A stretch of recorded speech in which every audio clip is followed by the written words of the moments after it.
So today we're going to continue ionic naming, and we're going to do naming with those transition metals in the middle that take on multiple charges. Okay, so look in the transition metals, and you see a lot of them have a split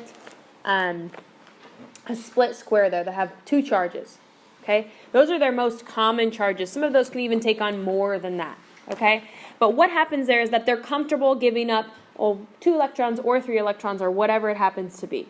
Okay, so they can take on multiple charges. And so when we look at the names and the formulas of these, it makes a difference which version of that element we're looking at. So if you take an example, look at iron.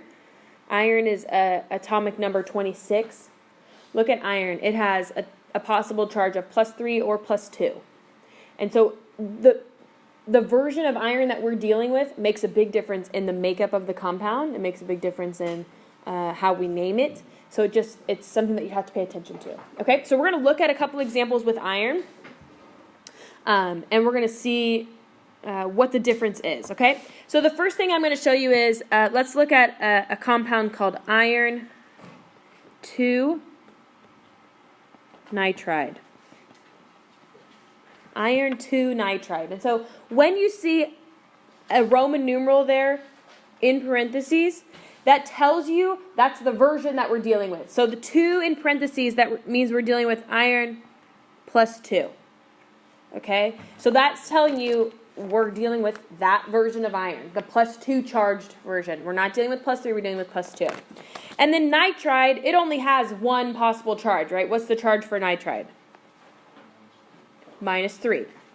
Okay? So when I go to combine these into one single molecule, I can use the crisscross method. I disregard my charges, and I bring them down, right? Some of us were still continuing to name with our subscripts high at the end, right? We should have subscripts low at the end. So Fe3N2, right? So that's the formula for iron 2 nitride, and you would have to name it that way. Okay, so writing the written name for these that take multiple charges is a little bit more intense than writing the name regularly. Okay? I'm going to look now at the same exact compound except with a different version of iron. Iron 3 nitride. Okay, so what does that mean iron's charges? Fe +3. And nitride is still -3. So these go together in what ratio now? Okay, let's try something else. Get rid of my charges. Crisscross them down. That leaves me with Fe3N3. Do I leave them like that? No. I reduce those, which means Fen, right? We should have seen from the beginning a +3 and a -3 go together exactly, right? There's no need to adjust either one. So that goes together in a 1-to-1. So here's the final formula of iron 3 nitride. These two formulas look really different, don't they? They look extremely different. They behave differently. They don't react the same way. They are two totally different compounds. Okay? The only change we made is that we used iron 3 instead of iron 2. That's it. So that Roman numeral plays a huge part in how we solve these problems. Okay, so you really, really have to pay attention to the Roman numeral. Okay? With these Roman numeral names, going from the name to the formula is really easy, but sometimes working backward is much more difficult. Going from the formula to the name is much more difficult. So we're going to do a few more name to formula, and then we'll start working backward. Okay? So if I wanted to do copper 1 sulfide, what would that look like? Copper 1 sulfide. Okay, what's the atomic symbol for copper?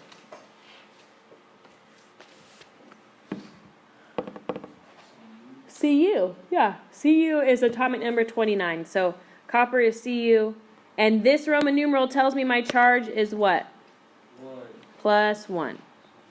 Okay? And then sulfide is S -2. So when I crisscross them down, that means I'm Cu2S. Okay, so the way we build the formula is no different. All we have to do is pay attention to this Roman numeral tells us the charge of my cation. Okay? If you look at the compounds that take on multiple charges, they are cations only. There are no anions that take on multiple charges. They're only cations. So you only need a Roman numeral for the cation that could take on multiple charges. Okay? Which means you don't need a Roman numeral for ones like calcium, magnesium, sodium, right? Any of these that just have one possible charge, there's no need for a Roman numeral. Okay? Roman numerals are used when an element has more than one charge. Okay? So you might want to write that down. Roman numerals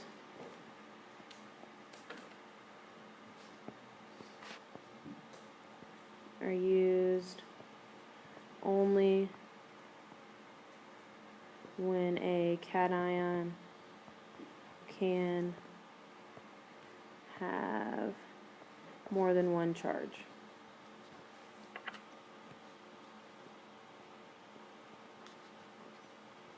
Okay?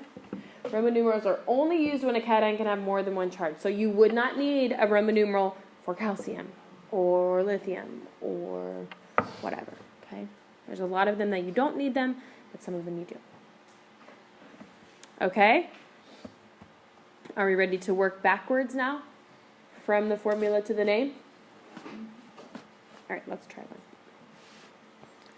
Let's try Pb2SO4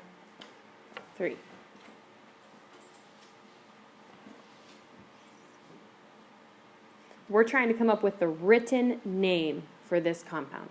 Uh-huh. Wait, why didn't on the other ones you had like the 2 and the 3 on top? So this is the final finished formula. So this is already after I've done the crisscross. So charges go up top, but subscripts tells us how many of each we need in the final product. So we're going to get to that, but we're going to work backwards to that. Okay, so when you write the charges up top, that's before we combine them. Okay, does that make sense? Okay, so if I was going to come up with the written name, the most basic written name would be lead sulfate. Right? Here's lead, Pb, and here's sulfate, SO4. Right? Would you agree with that? But the thing we're missing is the Roman numeral, because lead, which you can find maybe at number 82, okay, way over here, okay, in carbon's group, lead takes on multiple charges. So we have to have a Roman numeral here, otherwise the answer is not right. We have to know what version of lead we're dealing with. So let's try to figure out how we can get to that, okay? So we're looking for a Roman numeral here, somewhere, okay? So let's see how we can get to that point. Pb2SO43. We need to basically reverse the crisscross method, okay? We need to reverse what we did to get our final formula. We need to reverse that. So if I reverse my crisscross method, and I take the 3 up to lead, and I take the 2 up to sulfate, I'm going to rewrite it, right, as I would at the beginning.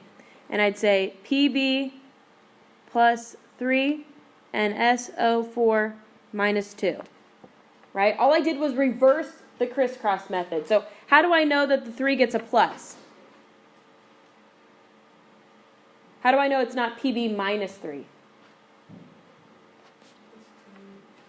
The cation always comes first in the compound. So we have to know that this charge has to be positive, this charge has to be negative. Okay, the cation always comes first. So I reverse the crisscross method, and I have Pb plus 3 and SO4 minus 2. Does that part make sense to everyone right now? Reversing that crisscross and getting their individual charges. Yes or no? Give me a yes or no. If it doesn't make sense, that's okay, but I just need to know where you're at. Okay. Now we have to check. Yeah, Clayton, go ahead.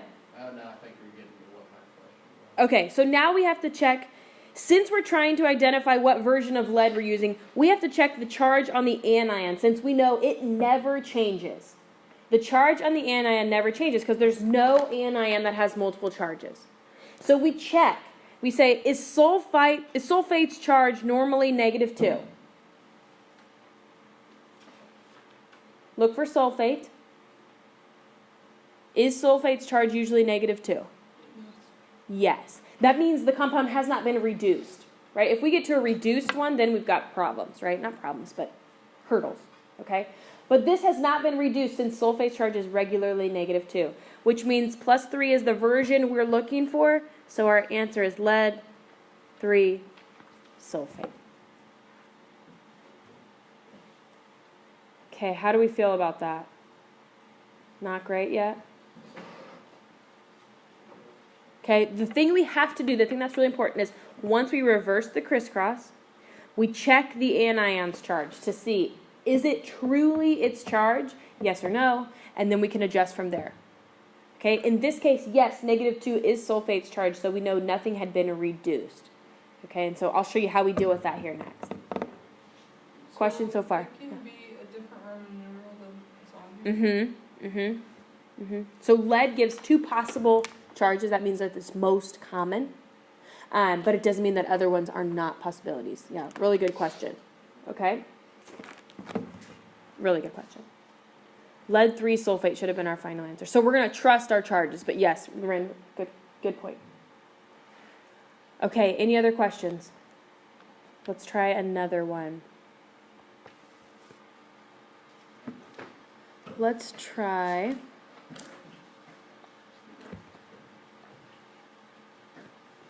SNO2. All right, if we're going to give the most basic version of the name, it would be, can anyone find it? Yeah, SN is tin. It's in carbon's group also. It's actually right above lead. Okay? So if we were going to give the most basic name, it would be tin what? Tin oxide. But what are we missing? The Roman numeral, right? Because tin has multiple charges. So we're missing that Roman numeral. So here's how we go about doing this, right? We need to reverse the crisscross. So if I have SNO2, what subscript do I assume goes right there? There's a 1 right there, right? If there's no subscript, that means we think there's a 1. Would you all agree with that? Mm-hmm.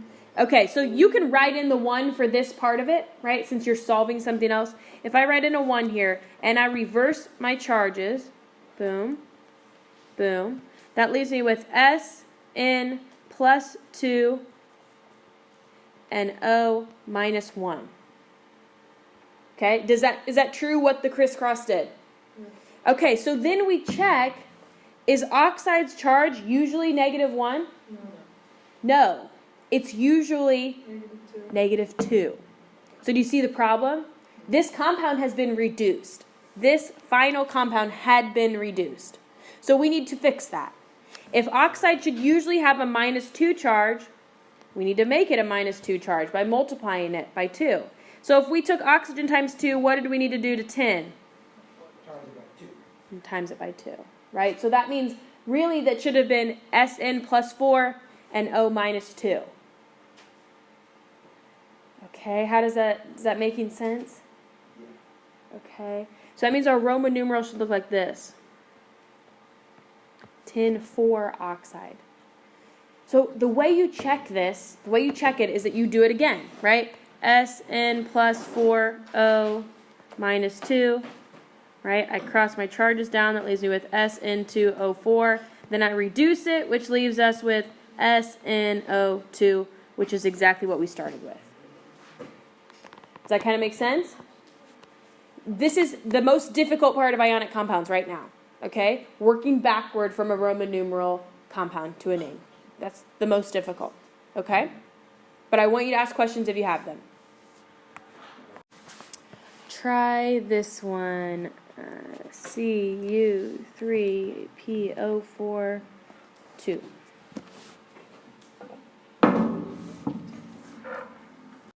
Okay, Ryan, you want to add to that?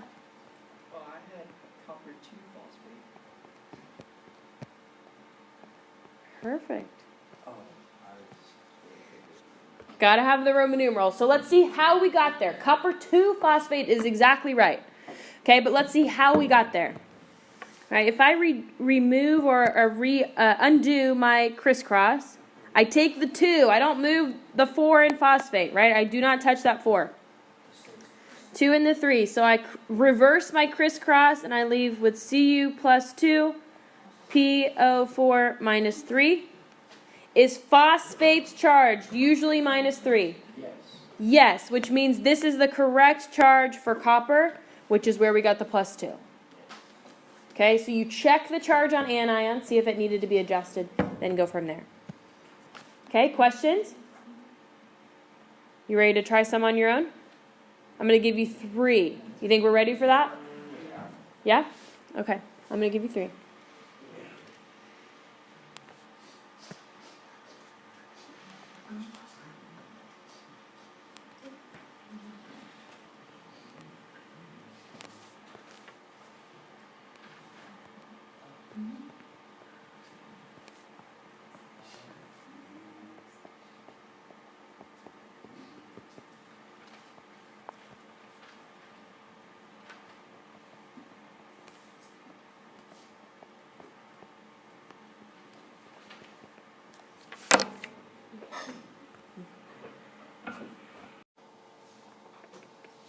Ricardo, what you got? Iron 3 hydroxide. Raise your hand if you agree. Perfect. Iron 3 hydroxide. Very good job. Okay, that's a 3, believe it or not. Okay, second one, copper 1 chloride. Yeah, Dylan, what you got? CuCl. CuCl. Perfect. Both ones, they went together perfectly. Great job. Third one, calcium phosphite. Cade, what you think? CaPO4. Almost. Okay. We do need parentheses. All right, so let's see again. Calcium is a plus 2. Phosphite. What's the difference between phosphate and phosphite? What's the difference between 8s and ites? You added 1. Not from to go from 8 to ite, you subtract 1 oxygen. Good. So to go from 8 to ite, we subtract 1 oxygen. That applies for all of our polyatomic ions. From 8 to ite, we subtract an oxygen. So phosphite is PO3 minus 3. The charge does not change. So that means our final product is Ca3PO3 2. I thought you subtracted. You don't subtract the charge, you just subtract 1 oxygen. The charge remains exactly the same. Okay, so that's what I had for calcium phosphite. Did anybody have that? Good. All right. People that didn't have that, did you know your mistake? Figure out your mistake? Okay. Any questions about that one? Yeah. And when we change it to the 8 or the ite, do we add the O? So phosphate is one of our polyatomic ions. Right? It's not phosphide. Oh. Phosphate is one of our polyatomic ions. So anytime we see 8, that usually means it's bonded to oxygen somewhere. Okay? That's okay. All right.